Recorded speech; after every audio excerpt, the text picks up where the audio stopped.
قال الله تبارك وتعالى بعد أعوذ بالله السميع العليم من الشيطان الرجيم واعبد ربك حتى يأتيك اليقين.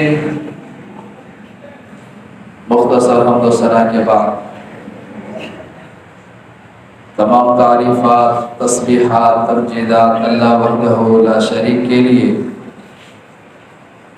جو تمام جہانوں کا خالق، مالک، رازق، داتا و دستگیر ہے. لاکھوں کروڑوں درود و سلام تمام انبیاء پر، خصوصاً امام الانبیاء خاتم الرسل محمد الرسول اللہ صلی اللہ علیہ وآلہ وسلم کے ذاتی اطہر و مطہر پر. قابل قدر، قابل احترام غیور نوجوانوں، ساتھیوں، بھائیوں، دوستوں، اس کو مضبوط کر دو. زندہ دل سفید ریش بزرگوں، عفت و عصمت کی چادر میں لپٹی ہوئی ماں اور بہنوں، آج کے خطبہ جمعۃ المبارک میں جس موضوع پر میں لب گشائی کروں گا وہ ہے سب سے بہترین اعمال. اللہ رب العزت سے دعا ہے خالق کائنات مجھے حق اور سچ بیان کرنے کی توفیق عطا فرمائے. محترم سامعین اور سامعات، اللہ تبارک و تعالی فرماتے ہیں وَاعْبُدْ رَبَّكَ حَتَّى يَأْتِيَكَ الْيَقِينُ. اپنے رب کی عبادت کر یہاں تک کہ تجھے یقین آ جائے. مفسرین نے یہاں پر یقین سے مراد موت کو لیا ہے، یعنی آپ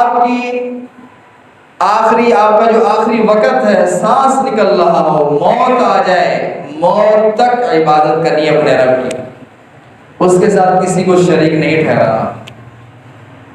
بس بدقسمتی سے ہمارے اس معاشرے کے اندر کچھ پیر ایسے ہیں، کچھ لوگ ایسے ہیں، وہ کہتے ہیں کہ یقین سے مراد بندے کو یقین ہو جائے. کیا میں ایک سوال کرتا ہوں کہ اللہ کے نبی صلی اللہ علیہ وسلم اور صحابہ کرام رضوان اللہ علیہم اجمعین کو یقین نہیں تھا؟ انہیں بھی اس بات پر یقین تھا، لیکن وہ مرتے دم تک اللہ کی عبادت کرتے رہے، اس کے ساتھ کسی کو شریک نہیں ٹھہرایا. اور یہ کہتے ہیں کہ جب یقین ہو جائے اس کے بعد عبادت کو چھوڑ دو.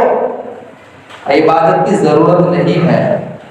نہیں، عبادت کو چھوڑنا کیا ہے؟ بے دینی ہے. دین اسلام کو نہیں چھوڑ سکتے. وَاعْبُدْ رَبَّكَ حَتَّى يَأْتِيَكَ الْيَقِينُ. اپنے رب کی عبادت کر یہاں تک کہ تجھے موت آ جائے. اس کے ساتھ کسی کو شریک نہیں ٹھہرانا، اکیلے اللہ کی عبادت کرتے رہنا اور اپنی زندگی کو اسی کے مطابق گزارنا اور اس کی نافرمانی سے بچنا موت آنے تک. تو سب سے بہترین جو اعمال ہیں موت تک جو ہم نے کرنے ہیں وہ کون سے اعمال ہیں؟ آج ہم اس بات کو سمجھیں گے کہ سب سے افضل ترین اعمال کون سے ہیں. سب سے پہلی جو بات ہے وہ دین حنیف ہے، یکسوئی والا دین ہے، اعتدال والا دین ہے، نرمی والا دین ہے. اس سے پہلے جو آسمانی کتابیں نازل ہوئی ہیں اور جو انبیاء آئے ہیں ان کے اوپر بہت ساری سختیاں تھی. امت محمدیہ پر وہ سختیاں نہیں ہیں. وہ جو سختیاں ان کے اوپر آئی ہیں اگر میرے اور آپ کے اوپر آئیں تو ہم اپنی ایمان سے محروم ہو جائیں. ان کو تو آرڑ سے کاٹا گیا، ان کو چیرا گیا اور ان کے جسموں کے اندر میپ لگائے گئے. ہم تو کچھ بھی نہیں ہیں. ہم نے اس دین کے لیے کیا تکلیف کاٹی ہے؟ کچھ بھی نہیں کاٹی. تو یہ دین حنیف، یکسوئی والا دین سب سے بہترین ہے. سیدنا عبداللہ بن عباس رضی اللہ تعالیٰ عنہ بیان فرماتے ہیں قیل لرسول اللہ صلی اللہ علیہ وسلم ای الادیان احب الی اللہ، اللہ کے نبی صلی اللہ علیہ وسلم سے پوچھا گیا کون سا دین اللہ کے نزدیک زیادہ محبوب ہے؟ قال الحنیفیۃ السمحہ، یکسوئی والا دین، وہ دین جس کے اندر عدل ہو، اعتدال ہو، نرمی والا دین، دین حنیف، یہی دین ہے جو اللہ کو زیادہ پسندیدہ ہے۔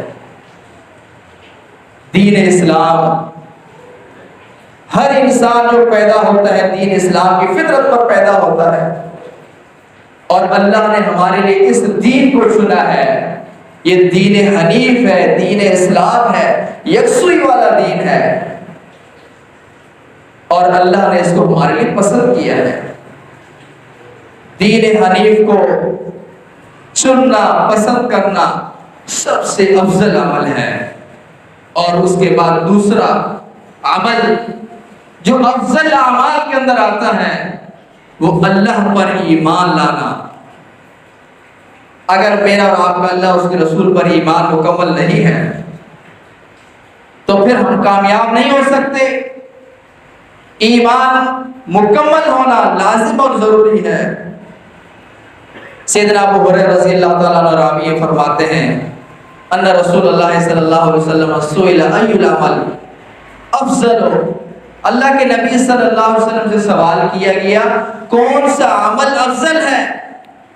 قال ایمان باللہ ورسولہ، رسول اللہ صلی اللہ علیہ وسلم فرماتے ہیں اللہ اور اس کے رسول پر ایمان لانا یہ افضل عمل ہے۔ اللہ اور اس کے رسول پر ایمان لانا سب سے افضل ہے۔ ثم ماذا قیل ثم ماذا، پھر پوچھا گیا اس کے بعد کون سا عمل ہے؟ فرمایا الجہاد فی سبیل اللہ، اللہ کے راستے کے اندر جہاد کرنا چوٹی کا عمل ہے۔ قیل ثم ماذا، پھر پوچھا گیا کون سا ہے؟ فرمایا حج مبرور، حج مبرور یہ افضل عمل ہے۔ تو اس حدیث سے معلوم ہوتا ہے دین حنیف کو چننے کے بعد اللہ اور اس کے رسول پر ایمان لانا ضروری ہے، اور اس کے علاوہ ہمارا دین ایمان مکمل نہیں ہو سکتا۔ اللہ پر، اس کے رسول پر ایمان لانا، آخرت پر، کتابوں پر، تقدیر پر، قیامت پر، سب پر ایمان لانا ہے۔ اور پھر تیسرا عمل جو افضل اعمال کے اندر آتا ہے وہ یہ ہے کہ نماز کو وقت پر ادا کرنا، والدین کے ساتھ حسن سلوک کرنا افضل اعمال میں سے ہے۔ اللہ کے نبی صلی اللہ علیہ وسلم کی حدیث ہے، سیدنا عبداللہ بن مسعود رضی اللہ تعالیٰ عنہ فرماتے ہیں سألت النبی صلی اللہ علیہ وسلم ای الاعمال احب الی اللہ، میں نے سوال کیا اللہ کے نبی صلی اللہ علیہ وسلم سب سے محبوب عمل اللہ کے نزدیک کون سا ہے؟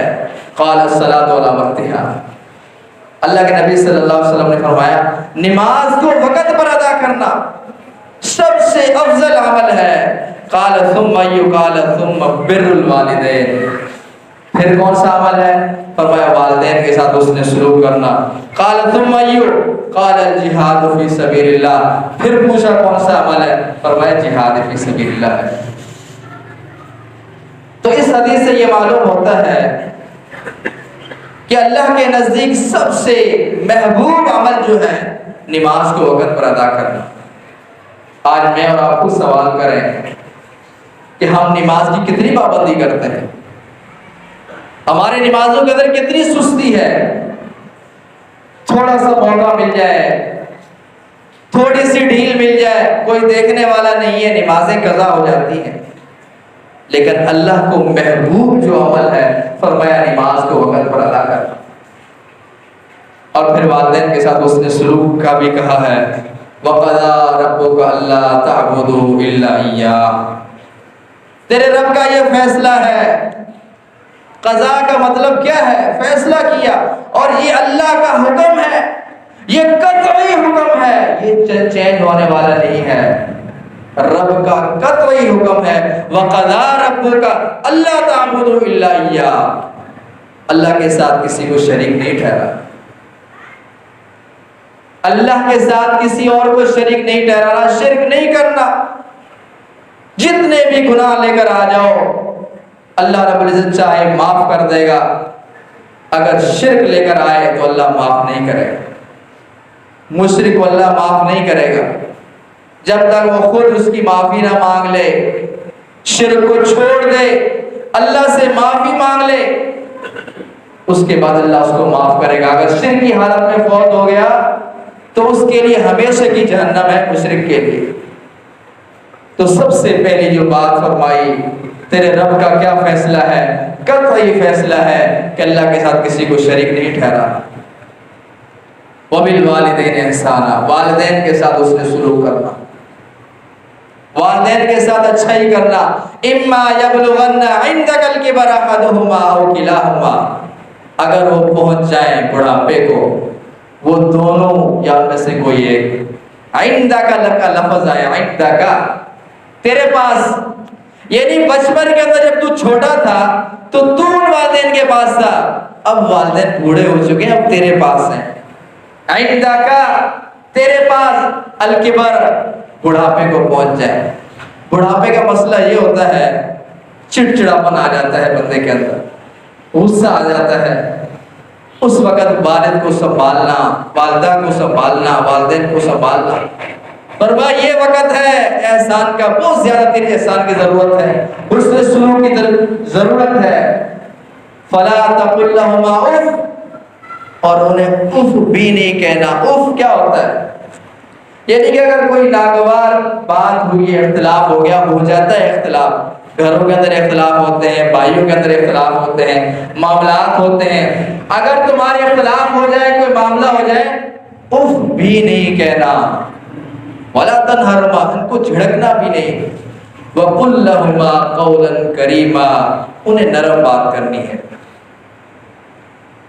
قول کریم کیا ہے؟ مفسرین نے اس کی تفسیر بیان کی ہے، انہوں نے اس کے اندر لکھا ہے کہ ایک مجرم شخص اپنے بادشاہ کے پاس جائے اور اس کا بادشاہ سخت مزاج کا ہو۔ اب یہ مجرم ہے، جرم کر کے آیا، سخت مزاج والے، اپنے بادشاہ کے سامنے کھڑا ہوا ہے، مجرم ہے، کیسے جھک کے کھڑا ہوا ہے؟ والدین کے سامنے ایسے جھک کے کھڑے ہونا ہے اور اس طرح کی بات کرنی ہے۔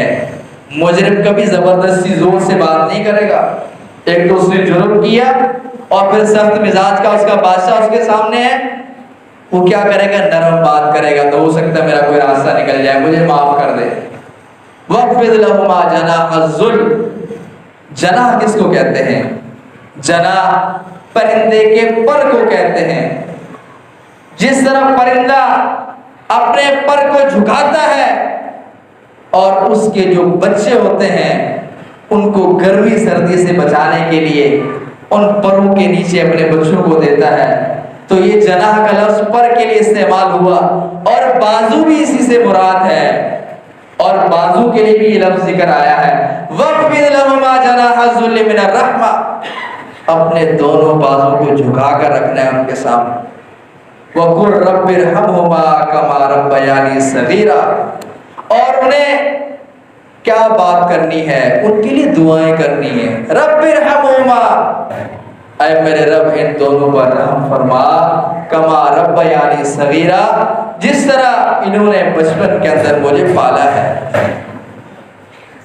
قُلْ رَبِّ ارْحَمْهُمَا سے کیا مراد ہے؟ آپ دیکھیں نا، قُلْ کہا جا رہا ہے، کہہ دیجئے۔ کیا جب یہ آیت نازل ہوئی، میرا ایک سوال ہے، جب یہ آیت نازل ہوئی کہ اللہ کے نبی صلی اللہ علیہ وسلم کے والدین موجود تھے؟ یقیناً نہیں موجود تھے۔ کیا مطلب؟ نبی کو مخاطب کیا جا رہا ہے، مراد ہم ہیں، ہمیں یہ بات کہی جا رہی ہے، یعنی ہم پر یہ فرض ہے، لازم ہے، ضروری ہے ان کے لیے دعا کرنا، ان کی زندگی کے اندر بھی اور ان کے فوت ہو جانے کے بعد۔ تو افضل اعمال کے اندر نماز کو وقت پر ادا کرنا، والدین کے ساتھ حسن سلوک کرنا، اور نمبر 4 فرائض کا اہتمام کرنا، اس پر دوام اختیار کرنا اور ان کی حفاظت کرنا۔ سیدنا ابو ہریرہ رضی اللہ تعالیٰ عنہ راوی فرماتے ہیں ان اللہ قال، بے شک اللہ رب العزت نے فرمایا من عادى لي وليا فقد آذنت بالحرب، جس نے میرے ولی کو تکلیف پہنچائی، اس کے ساتھ دشمنی کی، اس کے ساتھ میرا اعلان جنگ ہے۔ وما تقرب الی عبدی بشیء، اور جس چیز کے ذریعے سے میرا بندہ میرا قرب حاصل کرتا ہے، احب الی، جو بات مجھے زیادہ پسندیدہ ہے، مما فرضتہ علیہ، کہ وہ فرض کی محافظت کرے، جو اس کے اوپر فرائض ہیں اس کی ادائیگی کرے۔ وما یزال عبدی یتقرب الی بالنوافل حتی احبہ، اور بندہ میرا قرب حاصل کرتا رہتا ہے نوافل کے ذریعے سے، یہاں تک کہ اس کو میں اپنا محبوب بنا لیتا ہوں۔ فَإِذَا أَحْبَبْتُهُ، جب اس کو میں اپنا محبوب بناتا ہوں، كُنْتُ سَمْعَهُ الَّذِي يَسْمَعُ بِهِ، اس کا کان بن جاتا ہوں جس سے وہ سنتا ہے، وَبَصَرَهُ الَّذِي يُبْصِرُ بِهِ، اس کا ہاتھ بن جاتا ہوں جس سے وہ اس کی آنکھ بن جاتا ہوں جس سے وہ دیکھتا ہے، وَيَدَهُ الَّتِي يَبْطِشُ بِهَا، اس کا ہاتھ بن جاتا ہوں جس سے وہ پکڑتا ہے، وَرِجْلَهُ الَّتِي يَمْشِي بِهَا، اس کا پاؤں بن جاتا ہوں جس سے وہ چلتا ہے۔ یعنی کہ وہ غلط بات نہیں سن سکتا، اس کی جو کان ہے اس کو اللہ غلط بات سننے کی توفیق ہی نہیں دیتا، ہمیشہ اس کی توفیق یہ ہوتی ہے وہ اچھی بات سنتا ہے، اچھی بات دیکھتا ہے، اچھا کام دیکھتا ہے، اور اچھے کام کے اندر اس کی زندگی گزرتی ہے۔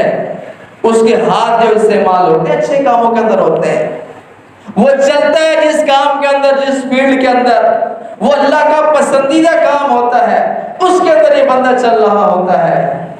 اور پھر وَإِنْ سَأَلَنِي لَأُعْطِيَنَّهُ، اگر وہ مجھ سے سوال کرے میں اس کو ضرور عطا کروں گا۔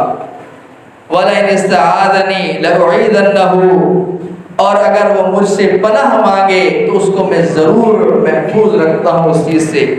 وَمَا تَرَدُّ عَنْ شَيْءٍ أَنَا فَاعِلُهُ تَرَدُّدِي عَنْ نَفْسِ الْمُؤْمِنِ يَكْرَهُ الْمَوْتِ وَأَنَا أَكْرَهُ مَسْأَتَهُ، اور اللہ رب العزت فرماتے ہیں مجھے کسی چیز سے کوئی تکلیف نہیں ہوتی سوائے ایک بات کے، ایک کام کے، کہ اس کو جب میں فوت کرتا ہوں اور یہ موت کو پسند نہیں کرتا اور مجھے اس کو تکلیف دینا مجھے اچھا نہیں لگتا، یہ بات مجھے بڑی پریشان کرتی ہے۔ موت انسان کی فطرت ہے، بندہ نہیں چاہتا کہ میں فوت ہو جاؤں۔ اللہ فرماتے میں اس وجہ سے تردد کا شکار ہو جاتا ہوں کہ اس کو میں موت دے دوں، اس کو میں فوت کر دوں، اور یہ موت کو پسند نہیں کرتا ہے۔ تو اس حدیث سے بھی معلوم ہوتا ہے کہ اس فرائض کے اوپر محافظت اختیار کرنا، دوام اختیار کرنا۔ اور نمبر 5، باجماعت نماز کے ساتھ لوگوں کی کثرت کا آنا۔ سیدنا ابی بن کعب رضی اللہ تعالیٰ عنہ فرماتے ہیں صلی بنا رسول اللہ صلی اللہ علیہ وسلم یوما الصبح، اللہ کے نبی صلی اللہ علیہ وآلہ وسلم نے صبح کی نماز ہمارے ساتھ ادا کی۔ فقال اشاہد فلان قالوا لا، فرمایا کیا فلاں حاضر ہے؟ تو صحابہ نے فرمایا نہیں فلاں حاضر نہیں ہے۔ قال اشاہد فلان، کیا فلاں حاضر ہے؟ قالوا لا، انہوں نے کہا نہیں، اللہ کے نبی صلی اللہ علیہ وسلم وہ حاضر نہیں ہے۔ اللہ کے نبی صلی اللہ علیہ وسلم نے فرمایا ان ہاتین الصلاتین، یہ دو جو نمازیں ہیں، اسکل الصلاۃ علی المنافقین، یہ دونوں نمازیں منافقین کے اوپر بہت بھاری ہیں۔ اور ولو تعلمون ما فیہما لاتیتموها ولو حبوا علی الرکب، اگر یہ جان لیں کہ ان دونوں نمازوں کے اندر کتنا کچھ اللہ نے رکھا ہے تو یہ آئیں اگرچہ ان کو گھٹنوں کے بل آنا کیوں نہ پڑے، یعنی اس نماز کو مس نہ کریں، چھوڑے نہیں، لازمی اس نماز کے اندر وہ آئیں۔ اتنی بڑی خیر اللہ رب العزت نے اس کے اندر رکھی ہے۔ وَإِنَّ الصَّفَّ الْأَوَّلَ عَلَى مِثْلِ صَفِّ الْمَلَائِكَةِ، اور فرمایا پہلی جو صف ہے فرشتوں کے صف کی مثل ہے۔ وَلَوْ عَلِمْتُمْ مَا فَضِيلَتَهُ لَابْتَغَيْتُمُوهُ، فرمایا اگر تم یہ جان لو کہ اس کی کتنی فضیلت ہے تو تم ایک دوسرے سے مسابقت اختیار کرو، ایک دوسرے سے سبقت لے جاؤ پہلے صف کے لیے۔ وَإِنَّ صَلَاةَ الرَّجُلِ مَعَ الرَّجُلِ أَزْكَىٰ مِنْ صَلَاتِهِ وَحْدَهُ، فرمایا آدمی کی اکیلے کی نماز سے بہتر ہے دو بندوں کی نماز اکٹھا کرنا۔ وَصَلَاتُهُ مَعَ الرَّجُلَيْنِ أَزْكَىٰ مِنْ صَلَاتِهِ مَعَ الرَّجُلِ، فرمایا دو آدمیوں کی نماز سے بہتر ہے دو سے زیادہ ہوں۔ وَمَا كَثُرَ فَهُوَ أَحَبُّ إِلَى اللَّهِ تَعَالَىٰ، جتنی زیادہ کثرت ہوگی اتنا اللہ کو زیادہ پسندیدہ ہے۔ تو اس حدیث سے یہ معلوم ہوتا ہے کہ کثرت کے ساتھ تعداد ہو، نماز کے اندر جماعت کے ساتھ نماز ادا کیا جائے۔ لیکن افسوس کی بات ہے، ہم دیکھتے ہیں ہماری صفیں خالی ہوتی ہیں، ہم کوشش ہی نہیں کرتے، تھوڑا سا موقع مل جائے جی گھر میں پڑھ لیا تھا۔ نہیں محترم عزیز بھائیوں، افضل اعمال کے اندر یہ ہے کہ زیادہ تعداد ہو، جماعت کے ساتھ نماز ادا کیا جائے، اور کثرت کے ساتھ سجود یہ بھی افضل اعمال میں سے ہے۔ آپ زیادہ سے زیادہ اللہ کو سجدے کریں، یہ اللہ کو زیادہ محبوب ہے، افضل اعمال کے اندر ہے۔ فرمایا میدان میں نبی طلحہ فرماتے ہیں لقیت ثوبان مولا رسول اللہ صلی اللہ علیہ وسلم فقلت اخبرنی بعمل اعمله يدخلنی اللہ به الجنہ، میں نے سوال کیا ثوبان سے جو رسول اللہ صلی اللہ علیہ وآلہ وسلم کے غلام تھے، میں نے سوال کیا مجھے بتائیے کوئی ایسا عمل کہ وہ عمل میں کروں اور اس کے ذریعے سے میں جنت کے اندر داخل ہو جاؤں۔ اور قال قلت بحب الاعمال الى اللہ، یا میں نے یہ سوال کیا کہ اللہ کے نزدیک محبوب عمل کون سا ہے وہ مجھے بتائیے۔ فسکت، ثوبان جو رسول اللہ صلی اللہ علیہ وسلم کے غلام میں خاموش رہے۔ ثم سألت، پھر دوسری مرتبہ میں نے سوال کیا، فسکت، خاموش رہے۔ ثم سألت، پھر ثالثہ، تیسری مرتبہ میں نے سوال کیا، فسکت، خاموش رہے۔ تیسری مرتبہ جب میں نے سوال کیا تو کہنے لگے سألت عن ذلك رسول اللہ صلی اللہ علیہ وسلم، میں نے یہی سوال اللہ کے نبی صلی اللہ علیہ وسلم سے کیا۔ اللہ کے نبی صلی اللہ علیہ وسلم فرمایا علیک بکثرت السجود للہ، فرمایا تو لازم پکڑ، زیادہ سجدے کرنا، کثرت سجود کو لازم پکڑ لے، اور فإنک لا تسجد للہ سجدۃ الا رفعک اللہ، اگر تو اللہ کو کوئی سجدہ کرے گا اللہ تیرے بلند کرے گا مرتبے کو، بہا درجتاً، اس کے ذریعے سے تیرے درجے کو بلند کرے گا، وحط عنک بہا خطیئتاً، اس کے ذریعے سے تیرے گناہوں کو بھی معاف کرے گا۔ مسلم کی روایت۔ تو اس حدیث سے کیا معلوم ہوتا ہے؟ اس سے معلوم ہوتا ہے کثرت سجود اللہ کو محبوب ہے، زیادہ سے زیادہ سجدے کیے جائیں، فرض نماز کے علاوہ نوافل کا بھی اہتمام کیا جائے، سنتوں کا اہتمام کیا جائے۔ ہم تو فرض نماز پڑھنے کے بعد جان چھڑاتے نکل جاتے، سنتیں تو رہ گئی نہیں۔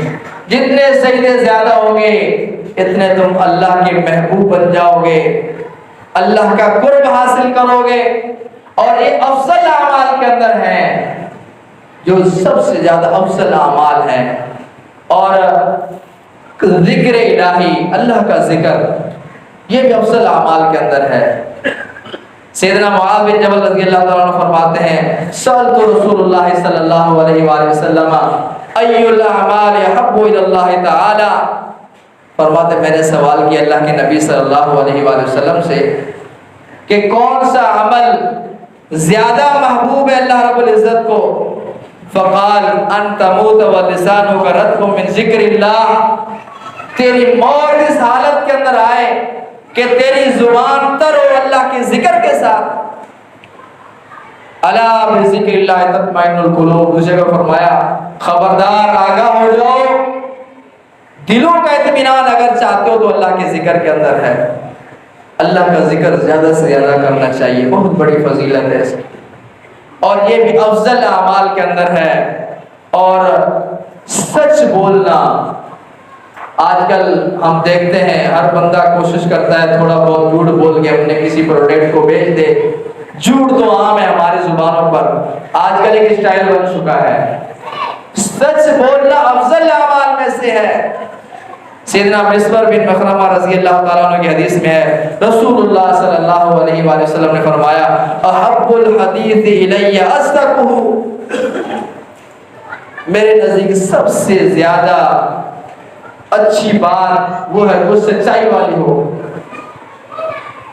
سچائی، سچ بولنا، ہمیشہ سچ بولنے کی کوشش کرنا۔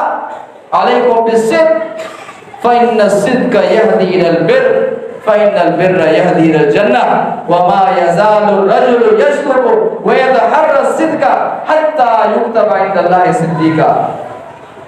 فرمایا سچ کو لازم پکڑو، یہ سچ جو ہے یہ نیکی کی طرف رہنمائی کرتی ہے اور نیکی جنت میں جانے کا باعث بنتی ہے۔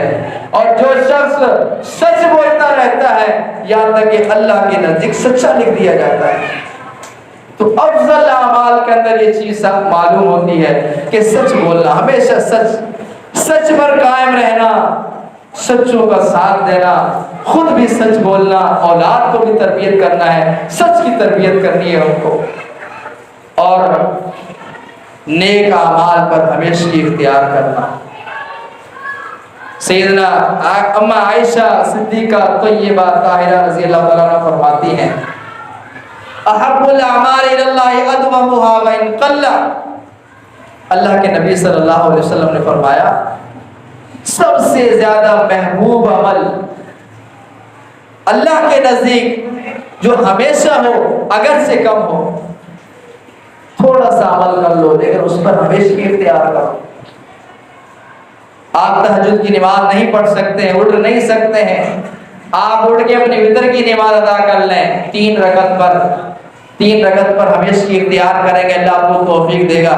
2 رکعت اور بھی پڑھ لو اس کے ساتھ، 2 وہ ہو جائیں گی، 3 5 رکعت یہ ہو جائیں گی، پھر آپ 2 اور اس کے ساتھ اختیار کر لو، پھر آپ اپنے تہجد کی پوری نماز پر اٹھ سکتے ہو۔ لیکن اسٹارٹ کے اندر آپ زیادہ نہیں کر سکتے ہو، تھوڑا عمل ہو، ہمیشگی والا ہو، اللہ زیادہ کی بھی توفیق دے دیتا ہے۔ اللہ رب العزت سے دعا ہے خالق کائنات مجھے اور آپ کو سمجھ کے عمل کرنے کی توفیق عطا فرمائے۔ وآخر دعوانا الحمدللہ رب العالمین۔